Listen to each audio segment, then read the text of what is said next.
바스타 아카데미 제4강 비산 피해 예방 클리닉 2편. 지난 비산 피해 예방 클리닉 1편에서는 바람의 세기, 살포캡 높이, 비산 거리 등 주변 환경이나 작업 환경에 따른 비산 발생량의 정도를 실내 모의 시험을 통해 알아보았습니다. 실제 헛골이나 작물 주변에서 잡초 방제 작업을 할 때 비산되는 경우의 피해 정도는 약재 특성에 따라 다소 차이가 날 수도 있을 것 같습니다. 네, 그렇습니다. 현장에서 비산을 완벽히 방지하기는 어렵기 때문에 실제로 비산 피해가 일어나는 경우를 종종 보실 수 있습니다. 하지만 비산이 발생하더라도 약재 특성에 따라 비산 피해는 어느 정도 감소시킬 수 있습니다.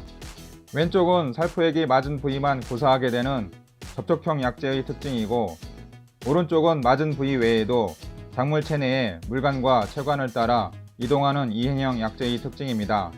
벼시험구 선단 부위 쪽에서 5% 수준의 비산 피해가 일어난 경우 왼쪽의 접촉형인 바스타는 맞은 선단 부위만 고사하고 정상 생육을 하면서 무처리 대비 80%의 출수율을 보였지만, 오른쪽의 이행형 약재에서는 줄기 하단에 황화 현상이 일어나면서 생육이 억제되고 결국 출수가 안 되었습니다.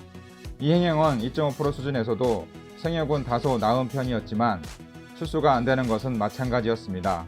이행형 약재에 의한 비산 피해는 동일한 비산량에서 바스타와 비교했을 때 그 비산 피해가 당년도에만 그치는 것뿐만 아니라 심지어 다년생 작물에서는 전년도에 발생한 피해가 이듬해까지 이어져 생육이 억제되는 사례가 발생하기도 합니다. 작물 주변에서 잡초 방제 작업을 할 때는 같은 환경에서도 살포 장비의 선택과 작업자의 제초 습관, 예기치 못한 상황으로 작물에 묻는 비산은 언제든지 발생할 수 있기 때문에 작물 근접 살포에 적합한 약재를 선택하는 것은 비산 피해 예방에 더없이 중요한 부분입니다.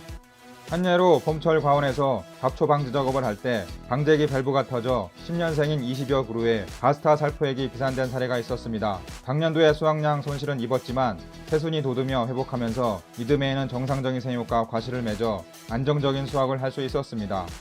접촉형 약재라도 다년생 작물은 비산 피해를 입은 생육 시기에 따라 회복 속도의 차이는 있을 수 있습니다. 다만 작물의 과한 비산량이라고 판단되었을 때는 현장에서 1차 조치로 살포액이 마르기 전 최대한의 물 세척이 필요합니다. 이와 함께 생력 회복을 위해 가까운 농자재 취급점에서 회복 조치를 위한 전문 처방을 받아야 합니다. 이처럼 비산이 일어나더라도 접촉형 약재를 선택하여 비산 피해를 최소화함은 물론 접촉형 약재라도 바스타처럼 다양한 작물에 등록이 되어 있는지도 꼭 확인하여 PLS법을 준수하시는 것도 필요합니다. 지금까지 비산 예방에 대한 중요함을 알아보았습니다. 비산 피해를 최소화시키기 위해서는 접촉형 약재인 바스타를 추천드리고, 비산이 덜 되는 거품 노즐을 사용하면 더욱 효과적입니다. 그뿐만 아니라 작업자의 올바른 제초 습관도 필요합니다. 비산 피해는 자칫 방심하면 농작물 피해와 큰 경제적 손실까지 이어질 수 있습니다. 그리고 비산과 비산 피해를 어떻게 최소화시켜야 하는지 알아보았습니다. 지금까지 시청해주신 여러분 감사합니다.